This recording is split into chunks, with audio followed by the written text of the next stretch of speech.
नमस्कार, सुप्रभात। मैं सत्येंद्र कुमार मौर्य, लक्ष्मी प्रसाद मेमोरियल पब्लिक स्कूल, गोला बाजार, गोरखपुर। आज हम सभी लोग कवि रसखान जी द्वारा रचित सववे नामक पाठ का अध्ययन करेंगे।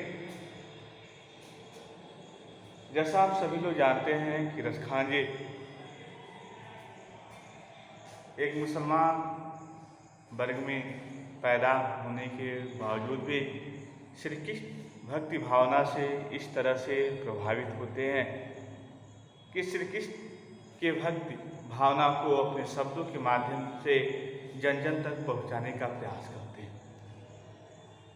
उनकी रचनाओं से हमें यह प्रतीत होता है कि श्री कृष्ण की भक्ति का प्रभाव रसखान जी के मनोविचारों पर इस तरह से पड़ता है कि वह श्री कृष्ण के जो भक्ति भावना का जो संदेश है, जो उनकी विशेषताएं हैं, उन सभी विशेषताओं को वह सभी मानव में जगाने का प्रयास करते हैं। सबको श्री कृष्ण के प्रति जो लगाव, जो प्रेम है, वो सब वह अपनी रचनाओं के माध्यम से सबको बताने का प्रयास करते हैं। रसखान जी जैसा कि उनकी रचनाएं होती हैं, वह श्री कृष्ण को ही अपनी रचना के केंद्र में रखते हैं। उनकी रचनाओं का जो मूल आधार होता है वह होता है श्री कृष्ण की भक्ति भावना का विकास करना, और श्री कृष्ण के भक्ति भावना को ही अपनी रचनाओं के केंद्र में रखते हुए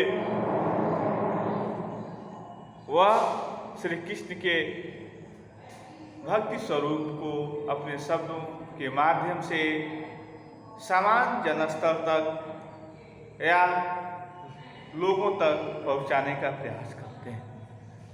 आइए देखा जाए कि जैसा हम सभी लोग देखते हैं कि पहला जो सवय है वह है मानुष हो। तो पहला क्या है? मानुष हो। तो आप देखेंगे मानुष हो तो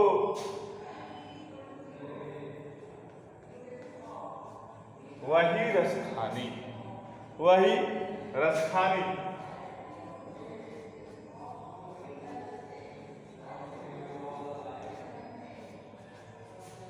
मानुष हो तो वही रसखानी बसो। कहते हैं कि मानुष मतलब क्या होता है? मनुष्य होता है। मानुष में क्या होता है? मनुष्य। कहते हैं रसखान जी इस पद के माध्यम से पहले वाले पद में आप देखेंगे कि वह यह बताने का प्रयास करते हैं कि जो श्री कृष्ण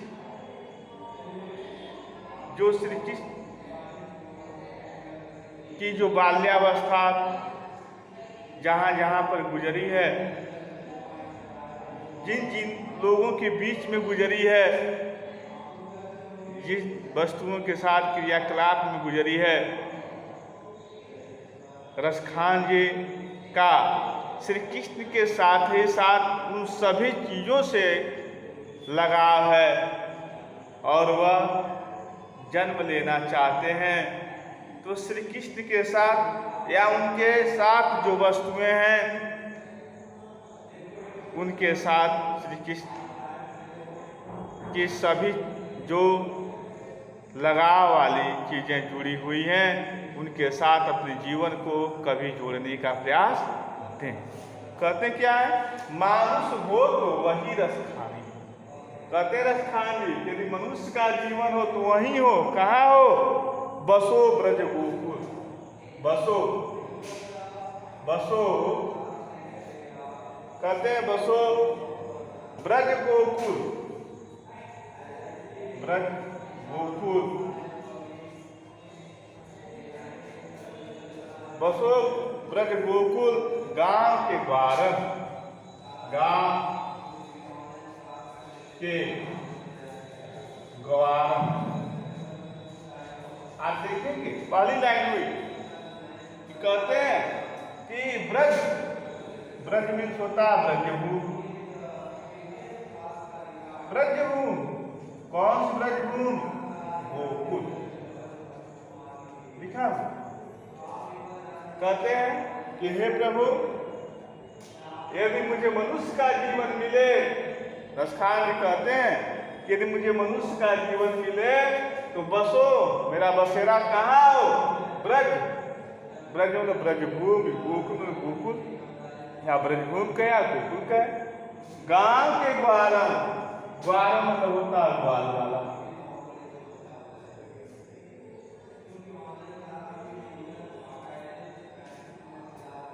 जो गोकुल के ग्वाल वाले हैं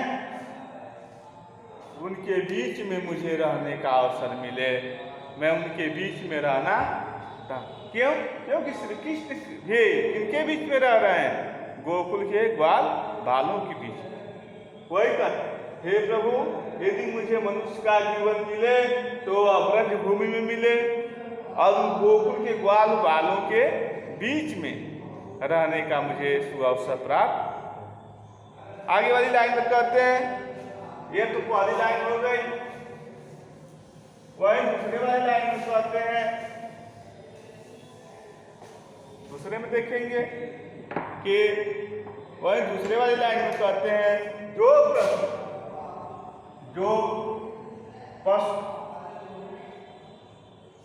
पशु हो तो कहाँ, जो पशु हो तो कहाँ, बस। कहते हैं जो पशु, पशु मतलब क्या होता है? जानवर भी कर सकते हैं, गाय भी कर सकते हैं।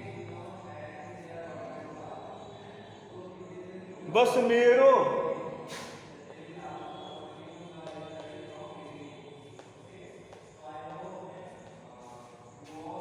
मेरो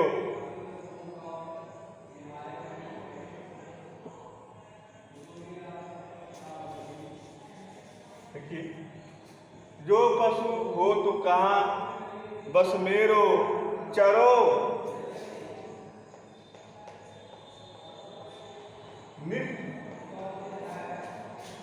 नित्य नंद की धेन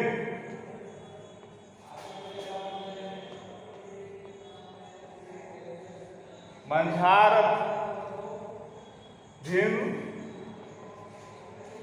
अब देखिए, जो पशु हो तो कहाँ, कहते हैं हे ईश्वर, कभी ये कहते हैं यदि मुझे पशु का जन्म मिले, जानवर का अर्थात गाय का, तो कहाँ मिले? बस मेरो चरो, चरो मतलब चरना, चरो मतलब क्या होगा? चरना। नित्य मतलब रोज, नित्य मतलब रोज। नंद की धेनु मंझार, नंद, नंद बाबा, धेनु मतलब होता है गाय, मंझार मतलब होता है बीज। कहते हैं कि यदि मुझे पशु का जन्म मिले तो ऐसे स्थिति में बस मेरो है। कहते हैं मेरा बसेरा कहाँ हो, मुझे चलने का रोज अवसर कहाँ मिले? नंद की, बाबा की जो गायें हैं उनके बीच में मुझे। अर्थात वह यह कहते हैं कि हे प्रभु, यदि मुझे पशु के रूप में, गाय के रूप में जन्म मिले तो मैं नंद बाबा के गायों के बीच में जन्म लेना चाहता हूँ, मैं उनके गायों के बीच में रोज चरना चाहता हूँ। इस तरह से रसखान जी अपनी इच्छा व्यक्त करते हैं। आगे करते तीसरे लाइन में, तीसरी लाइन देखेंगे आप, ये तीसरी लाइन के माध्यम से क्या कहना चाह रहे हैं, तीसरी लाइन कह रहे हैं, तीसरी लाइन में देखिए, पाहन हो तो वही गिरी, कहते हैं पाहन, पाहन हो तो वही गिरी, पाहन हो तो वही गिरी, को जो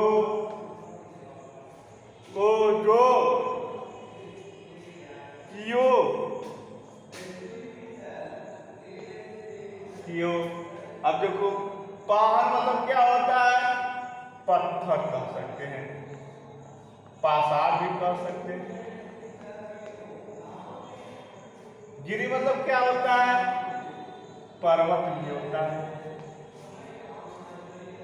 सही है, तो कहते पाहन हो तो वही गिरी, को जो कियो हरिछत, हरिछत पुरंदर, पुरंदर धारण। पूरी लाइन कंप्लीट हुई, हरिछत थे।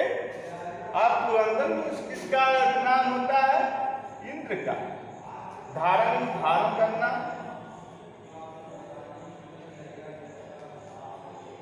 हरिछत, हरि दो शब्द, हर मतलब होता है भगवान, छत छाया कहें या छाता कहें। कहते हैं, अभिलाषा व्यक्त कर रहे हैं कि पाहन हो तो वही गिरी, यदि मुझे पत्थर का जन्म मिले, हे प्रभु यदि मुझे पत्थर का जन्म मिले तो फिर भी मुझे किसी प्रकार की आपत्ति नहीं है। क्यों आपत्ति नहीं हो, कह रहे हैं कि हे प्रभु यदि मुझे पत्थर का जन्म मिले तो कहाँ मिले, उस पर्वत पर। किस पर्वत पर, नाम क्या है इसका, गोवर्धन पर्वत।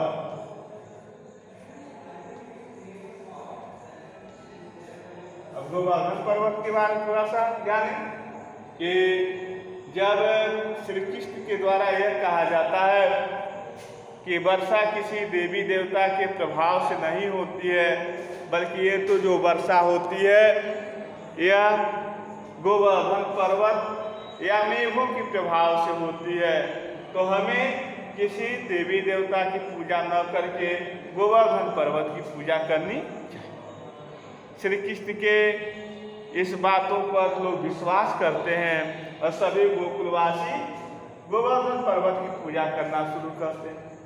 जब गोवर्धन पर्वत की पूजा करना शुरू करते हैं तो जो देवताओं के राजा हैं इंद्र, वो अप्रसन्न हो जाते हैं और उसके बाद से मूसलाधार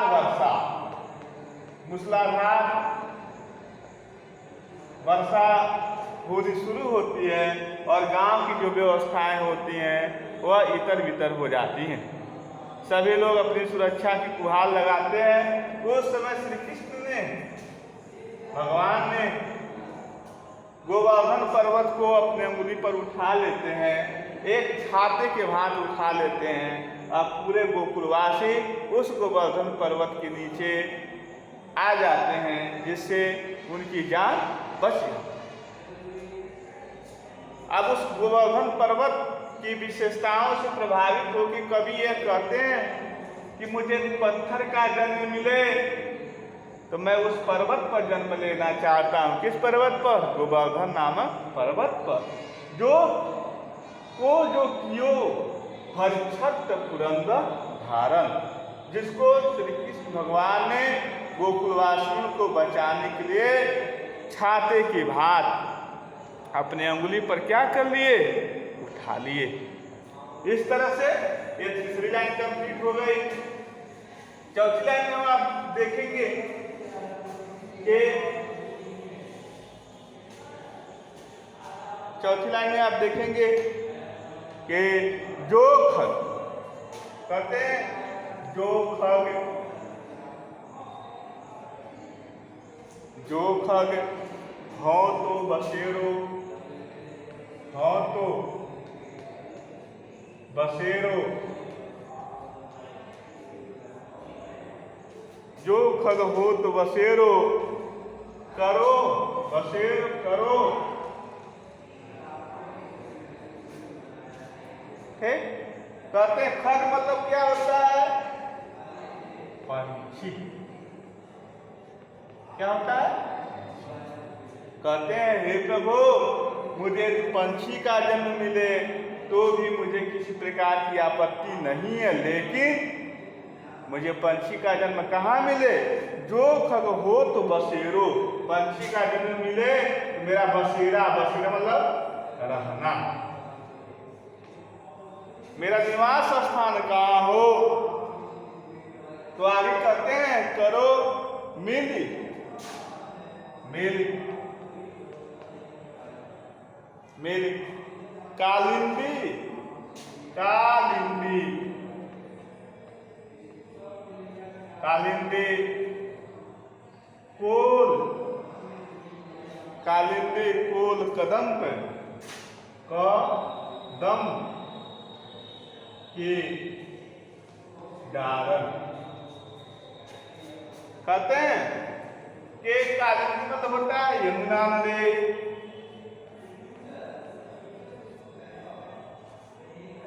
कुल मतलब परिवार,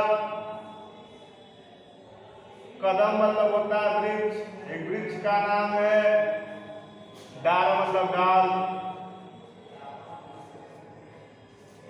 या डालना, दो अर्थों में।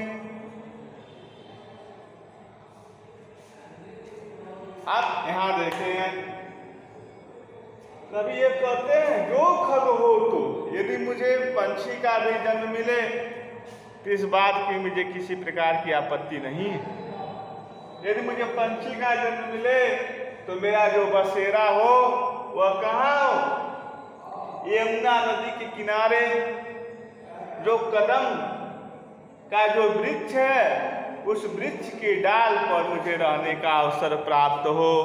इस तरह से इस पूरे पद में कवि अपनी अभिलाषा व्यक्त करते हुए यह बताने का प्रयास करते हैं कि श्री कृष्ण भगवान के साथ जितनी भी उनकी चीजें जुड़ी हुई हैं, उनको वह कभी अपने जीवन में उन वस्तुओं से भी उतना ही लगाव है जितना श्री कृष्ण भगवान से लगाव है।